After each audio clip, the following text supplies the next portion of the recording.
Father God, you know my every thought, and you know my ways, the path on which I walk, and you know me better than I know myself. You've known me longer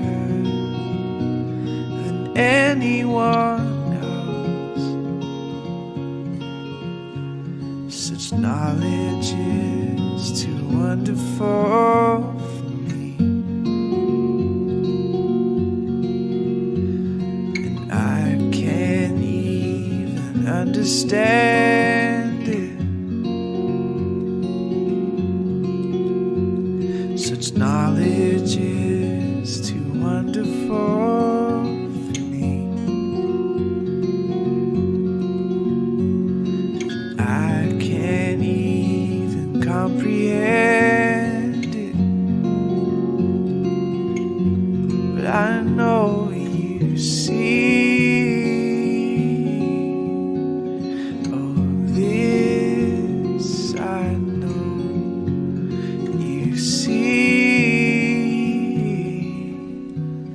Oh, I could walk where men may never tread, or plunge the depths where I could make my bed. But I never went hide and seek. You're so good at finding, lost in the mystery of the depth of your love for me. This knowledge is too wonderful for me,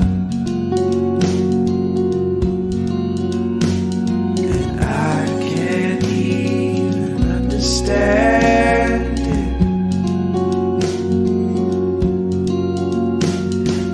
Knowledge is too wonderful for me. Oh, and I can't even comprehend it, but I know you see. Oh, this I know you see.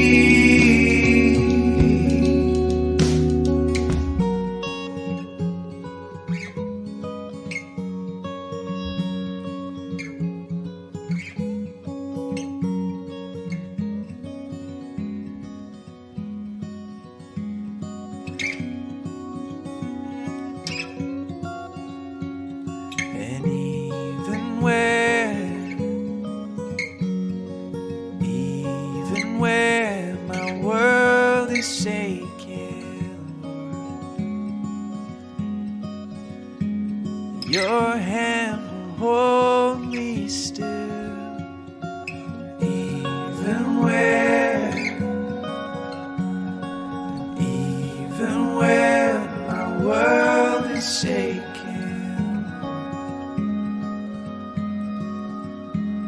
your hand will hold me still. I'm fearfully and wonderfully made.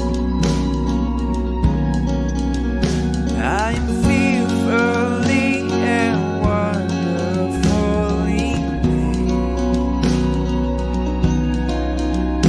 I'm fearfully and wonderfully made. I'm fearfully and wonderfully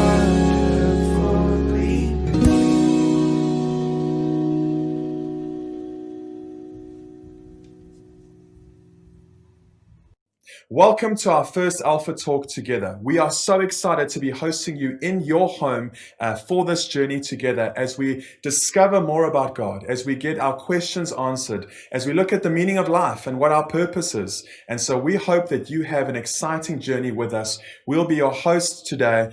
My name's Matt. And I'm Donnie. And we are so excited to be in your living room. At Oasis, for us, children are really important. Families are really important. And so we want to make sure that there's a space for you and for your children.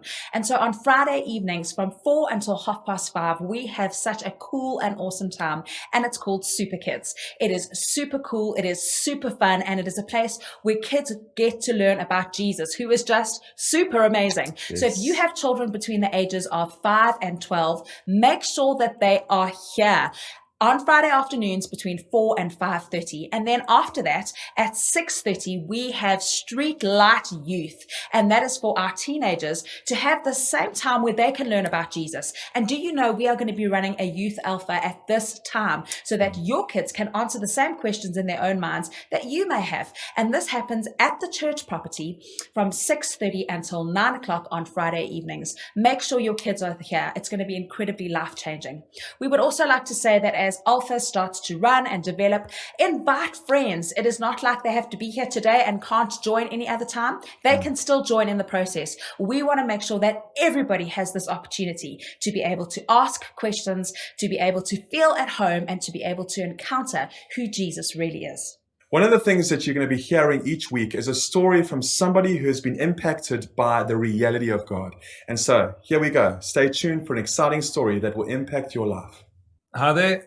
I'm Gary, and this is Lindy and little Ari, and I just wanted to share a short testimony about 2020. As you know, I work overseas. I work on a commission basis, and with COVID and the lockdowns, this has meant that I haven't been able to travel, and I haven't actually been able to earn income pretty much most of this year. And for about a month and a bit ago, we've kind of hit our rock bottom in terms of our finances, and pretty much had nothing left. And over this time, it's really kind of made me trust God, or start to trust in God a lot more. Normally, I'm the type of person that will try and hustle my way out of things and try and always make a plan. And doesn't matter what plan I try to make over this pretty much this whole year, it just has not worked. So like I said, we kind of hit our rock bottom about a month and a bit ago. And it really kind of made me have to start trusting in God and his provisions, because there was no way we could get out of it. And I just remember the one day just sitting out in the garden, I'm like, Lord, I really need you to come through for us. There's nothing more that I can do to get us by for the rest of the year. And I remember after that, I actually went and I emailed our landlord and just said, look, we are out of cash. We can't afford to stay here anymore. We're pretty much done. Landlord replied about 15 minutes later, said, please just wait, I'm going to give you a call. And about 20 minutes later, they phoned us. The landlord just said, look, you guys have been great tenants. We really would like you to stay in the house. So if it helps you, we're not going to charge you rent for the next year. And also just said, that if we were struggling to pay for the lights and water, they're happy to contribute towards that as well, or pay for that, which was amazing.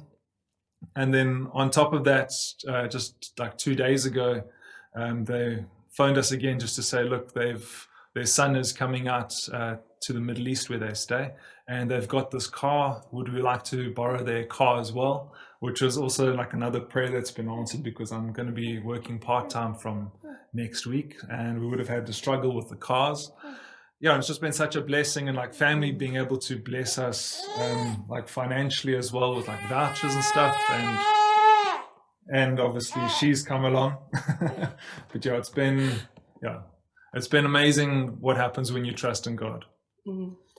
And I think it's just coming to a place where we had to fully surrender that we couldn't do anymore, and it was completely just, we left it in God's hands. And I think from that place, that moment of surrender, it's just crazy things have happened, and we've come to realize that God is our provider. That's it. Like, it's been amazing, really. So we just want to encourage you, if you are trusting for something or believing for something, like, nothing is too much for God. I mean, rent for a whole year is just mind-blowing. So we just want to encourage you.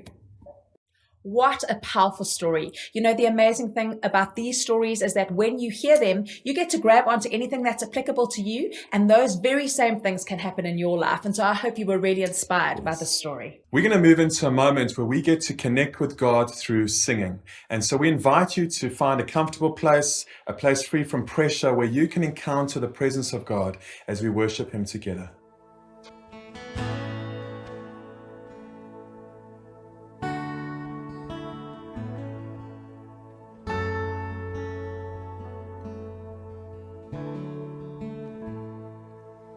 Let the King of my heart be the mountain where I run, the fountain I drink from.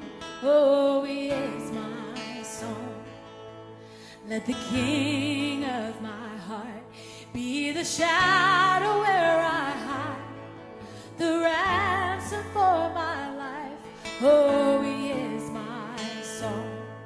You are good.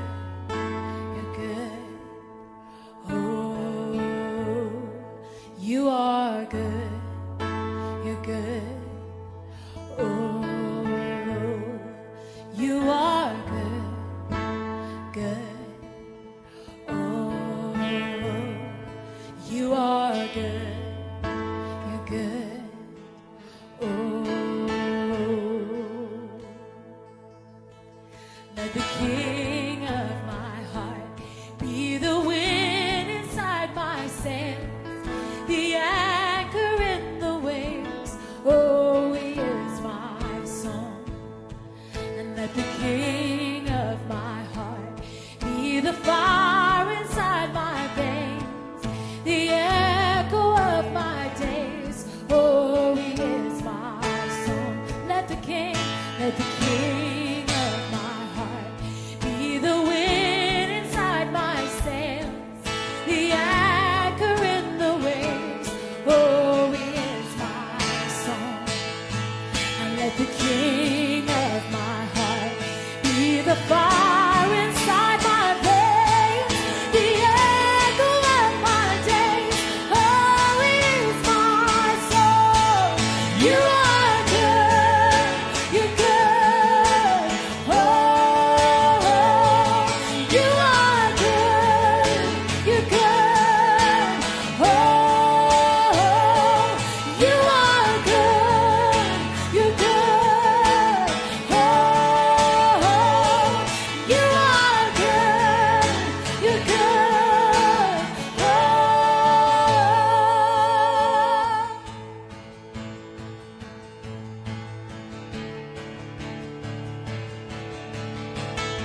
And you're never gonna let me down. You're never gonna let me down. You're never gonna let me down. You're never gonna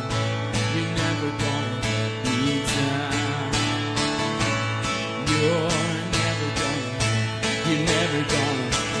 down.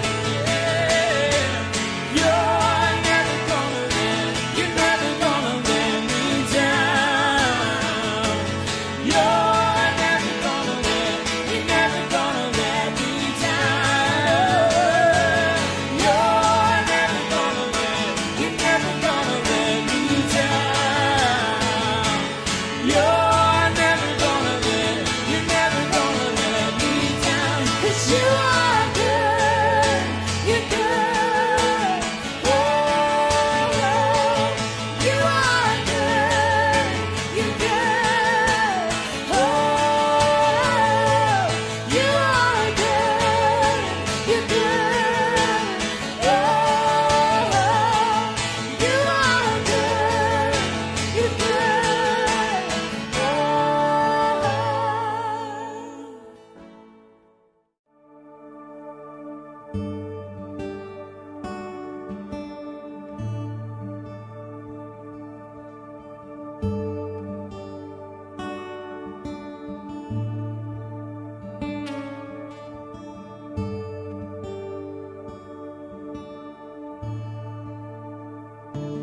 You are worthy of it all. You are worthy of it all. For from you are all things, and to you are all things. You deserve the glory. Oh, you are worthy of it all. You are worthy of it all. For from you are all things, and to you are all things. You deserve the glory.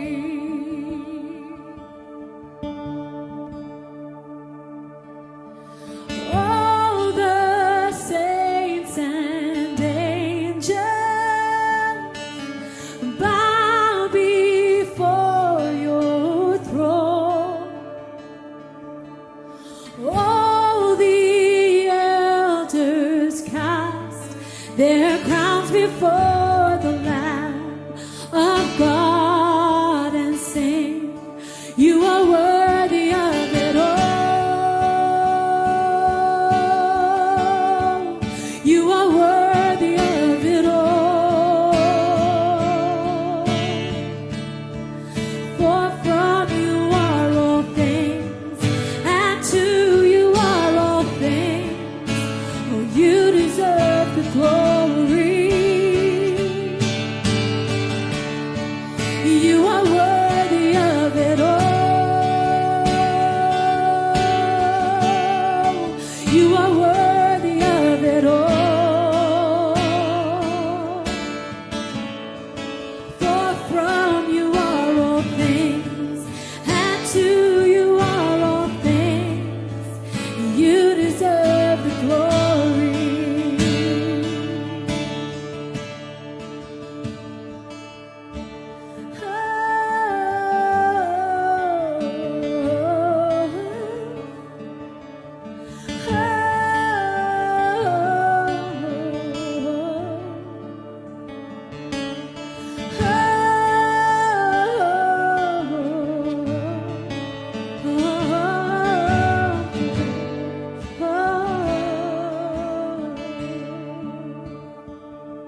Let it rise day and night. Let our praise rise day and night, Lord. Day and night, night and day, let incense arise. Day and night, night and day, let incense arise. Day and night, night and day, let incense arise. Day and night, night and day, let incense arise.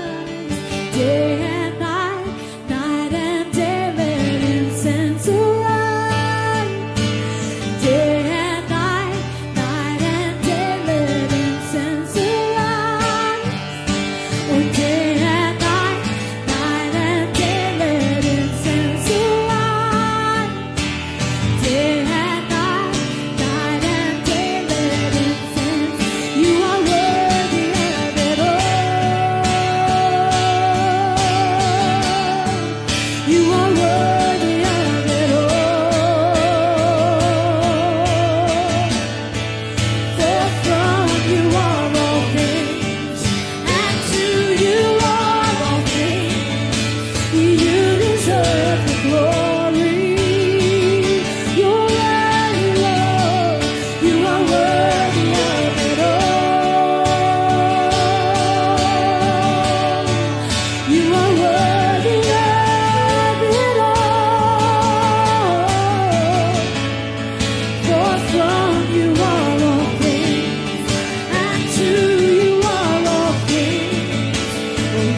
You deserve the glory.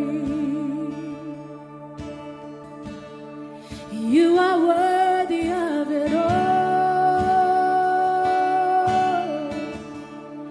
You are worthy of it all.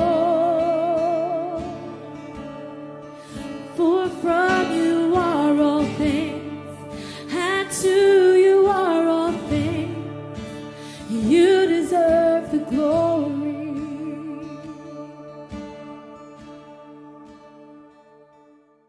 Wow, what a great time of worshiping together. I trust that you've encountered the reality of God who loves you so incredibly. One of the burning questions that we all have is there more to life than this?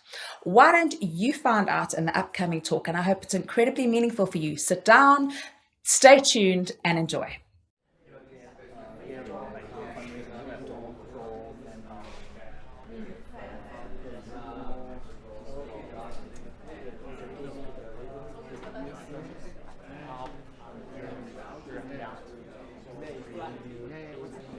You get a mic check? Hi, I'm Nikki. Welcome to Alpha. Life is busy. Every day we ask so many questions. What should I wear? What's the weather going to be like? What's happening today? How am I going to fit everything in? But then there are those bigger questions. Like, why am I here? Where am I heading? Is this it? Is there more to life than this? These are life's big questions, but there's rarely enough time to think them through properly. We all have different perspectives on the meaning of life and faith, and Alpha is an opportunity to explore life's big questions. This is a great place to come together and talk about them openly and honestly. I'm Gemma. I'm Toby. And this is Alpha.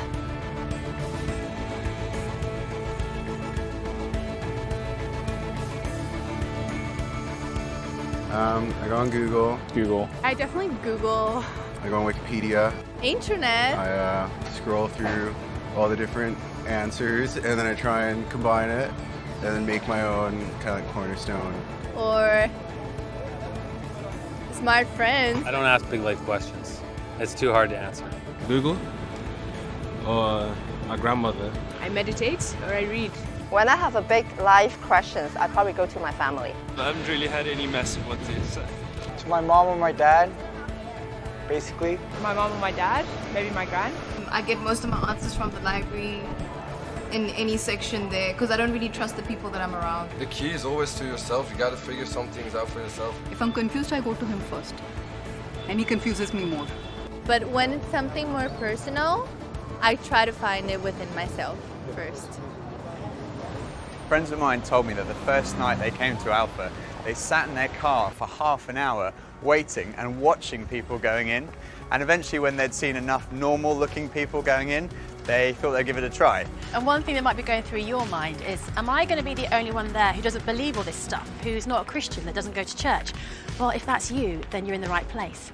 Alpha is designed for people who wouldn't call themselves Christians or who are not regular churchgoers. It might feel a bit strange to be discussing life and faith with people that you've never met before, but the best thing about Alpha is often the great friendships that are formed over the weeks. For much of my life, I was not remotely interested in Christianity. In fact, I don't think I'd ever come to something like Alpha. I was not brought up as a Christian. My father was a secular Jew.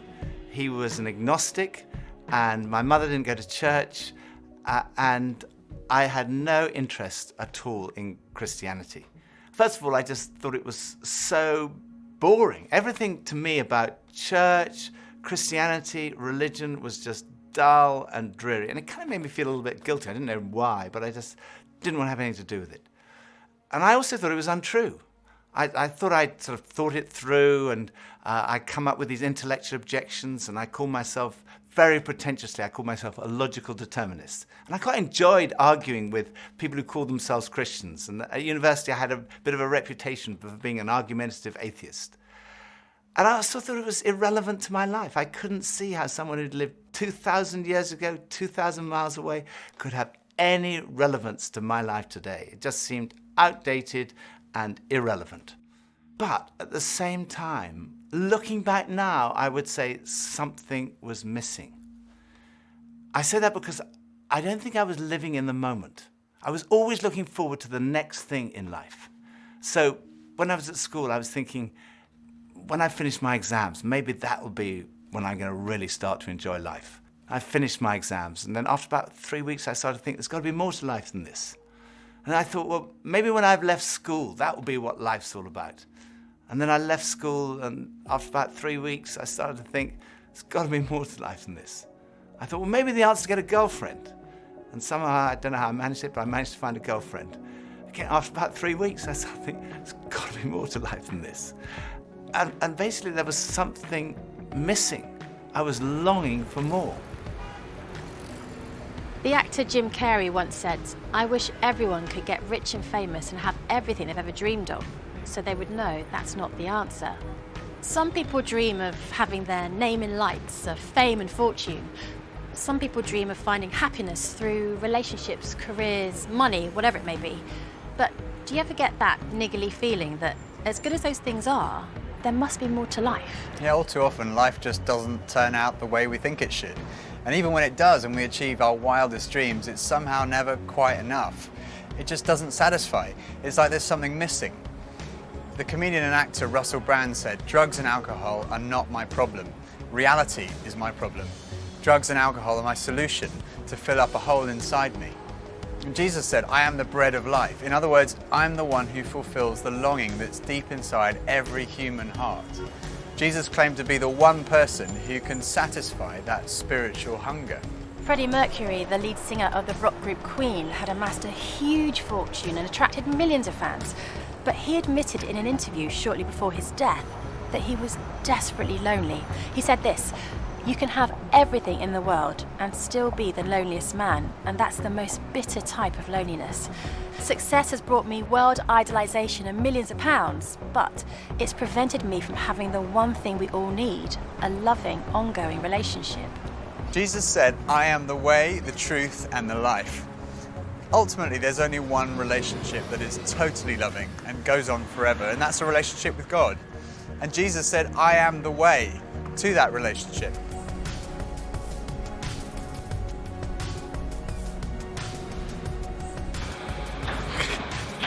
Maybe money?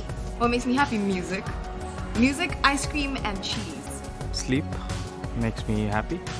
Going to the gym, seeing my friends, going to the pub, playing football. Dogs. Alcohol. Women. Pretty much. The idea of life in general makes me happy. Clothes. Women. More to life than this. That's a really good question. I don't know, I can't tell you. I think we're supposed to learn a couple of things. There's nothing more. I'm still figuring that out, to be honest. No. Let's live in the moment. Absolutely. I strongly believe that there's more to life than this. No idea. Sorry. When I was about 17, I was sitting having a burger with two friends, and we were looking out the window and commenting on a few of the stores across the street, and I suddenly realized that I couldn't read any of the signs, even if I squinted.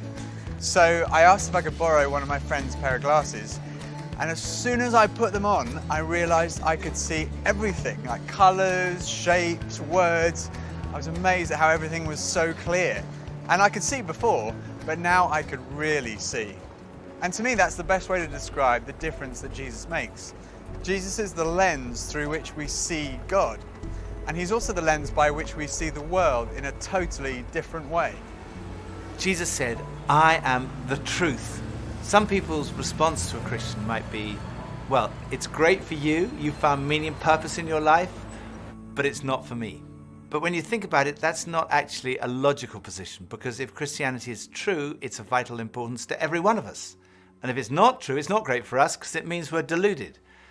C.S. Lewis was one of the great intellectual giants of the 20th century, probably best known as the author of the Chronicles of Narnia. He said this, "Christianity, if false, is of no importance, and if true, of infinite importance. The only thing it cannot be is moderately important." I come from a family of lawyers, so naturally I wanted to look at the original documents and sources. I never really looked at the evidence before, and I was astonished at how much evidence there is for the life, death, and resurrection of Jesus. For me, it was through reading these documents that we find in the New Testament that I came to the conclusion, it's true. One of the last cases I did as a lawyer was in the Court of Appeal in front of Lord Denning, an absolutely brilliant mind, perhaps the greatest judge of the 20th century. He said on one occasion that his Bible was his most tattered book in his library. He'd examined the evidence really carefully, and he came to the conclusion, it's true. One former professor of history at Oxford University described the resurrection as the best attested fact in history. I hadn't realized how many of the pioneers of modern science were believers. Descartes, Newton, Kepler, Galileo, Locke, Copernicus, Faraday, Kelvin, Pasteur. Francis Collins, one of the greatest scientists of our time, was director of the Human Genome Project, mapping the 3 billion letters in the human DNA, considered by many to be the most significant scientific undertaking of our time. He describes how he encountered Jesus and came to believe in the truth of Christianity. Well, in the home where I grew up, faith was not something that was talked about very much. My father was a professor of drama, my mother a playwright. When I went to college and those discussions in the dorm late at night about religion began to occur, I had no particular reason to attach value to a faith system. It had never been something I was familiar with or had internalized at all. And I assumed that any religious feelings that anyone held must be on the basis of some emotional experience, and I didn't trust those, or on the basis of some childhood indoctrination, which I felt I was fortunate to have missed. I loved the experience of learning about the human body and all of the components of that, and I particularly loved being introduced to genetics. But then I ended up in the medical school curriculum sitting at the bedside of patients with diseases. This was no longer an abstract study of molecules and organ systems. These were real people. And one afternoon, one of my patients, a wonderful elderly woman, much like a grandmother, who had very bad heart disease. She had a particularly bad episode of chest pain while I was with her. She got through it, and at the end of that, explained to me how her faith was the thing that helped her in that situation. She realized that the doctors around her weren't really giving her that much help, but her faith was. And after she finished her own very personal description of that faith, she turned to me, and I had been silent, and she looked at me quizzically, and she said, "What do you believe, doctor?" And ultimately, I had to admit to myself that her question had made me realize that I had arrived at an answer to the most important issue that we humans ever deal with. Is there a God? And I had arrived there without ever really looking at the evidence. And I was supposed to be a scientist. If there's one thing scientists claim they do is to arrive at conclusions based upon evidence. And I hadn't taken the trouble to do that.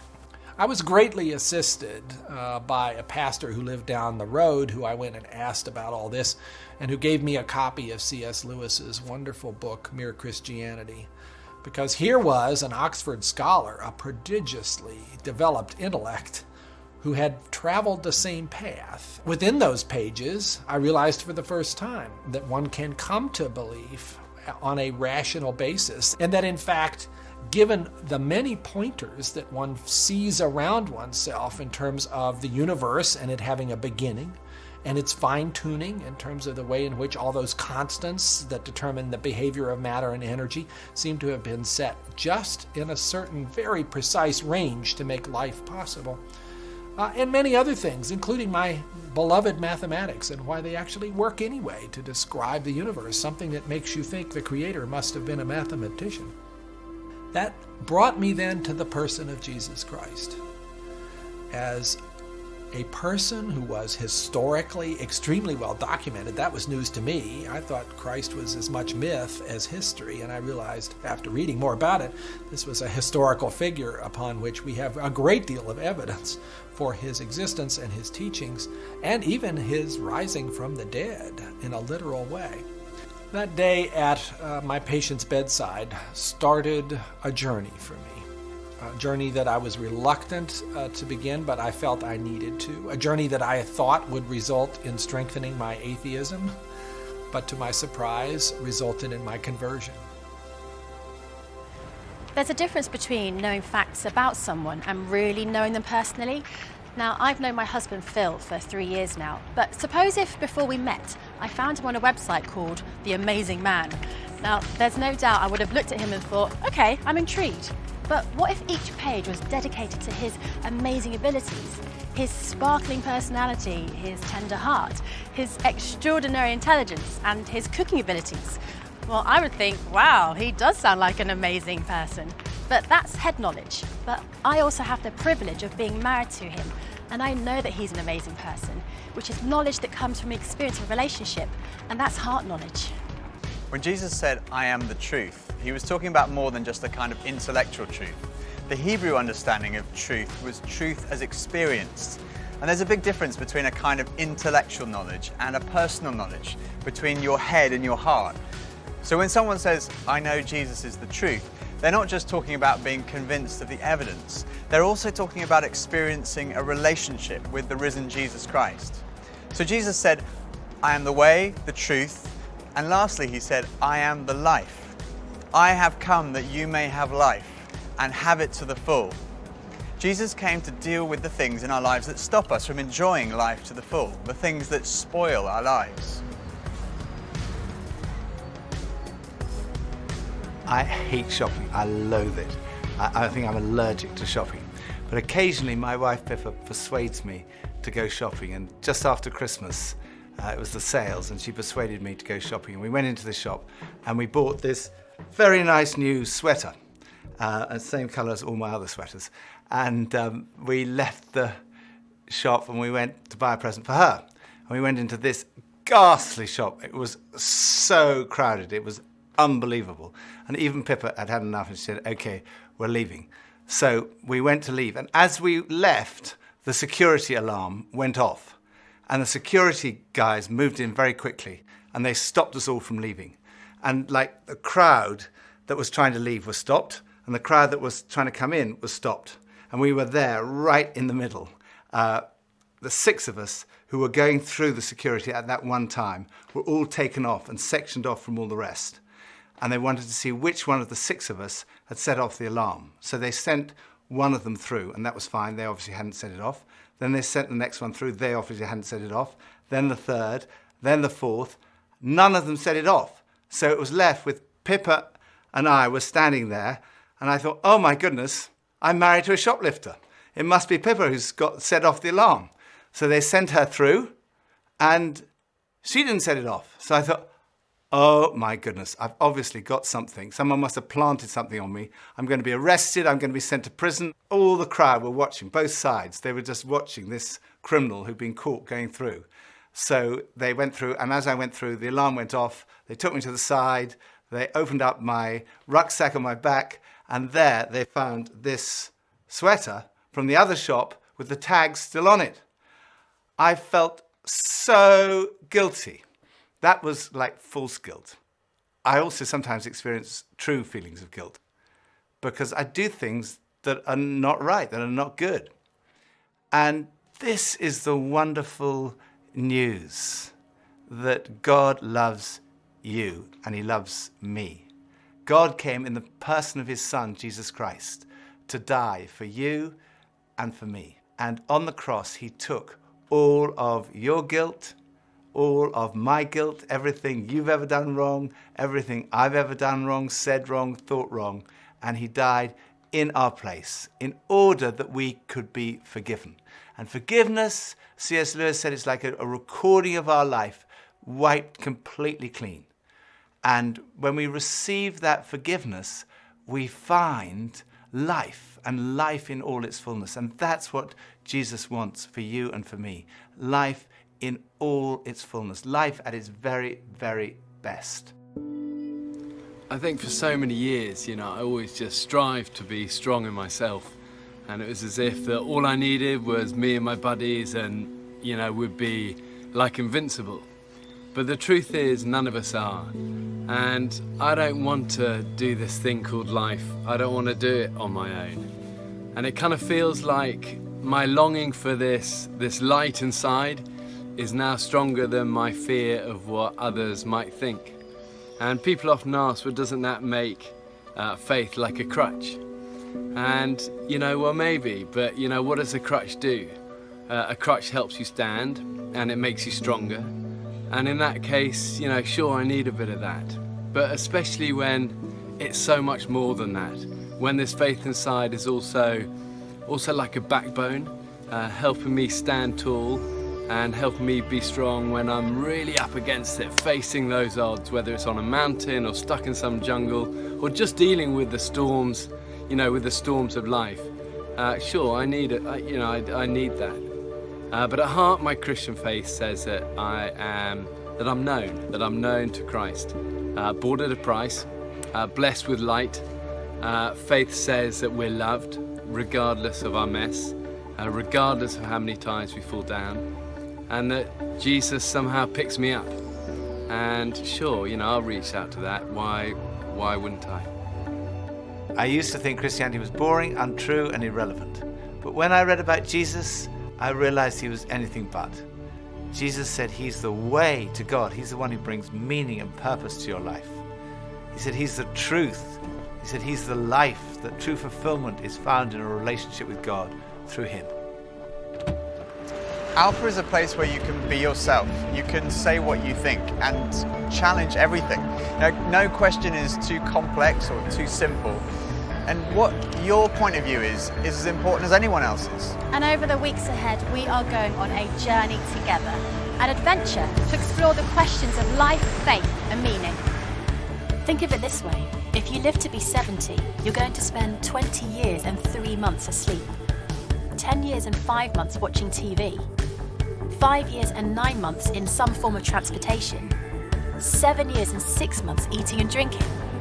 You have approximately 570,000 hours left to live. So why not spend less than 24 of them asking life's biggest questions? Welcome to Alpha.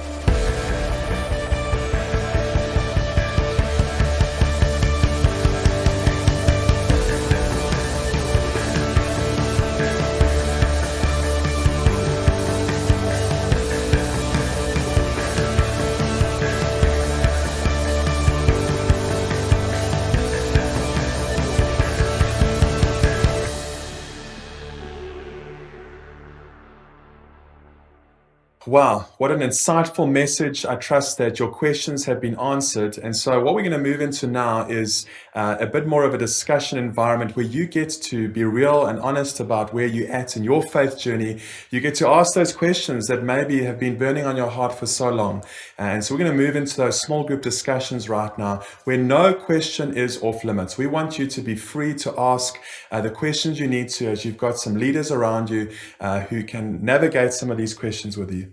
Thank you so much for joining us today. It has been such a privilege to spend the morning with you. And we really, really trust that even in just arriving today, that your life will be positively impacted. We look forward to seeing you next week. Bring some friends.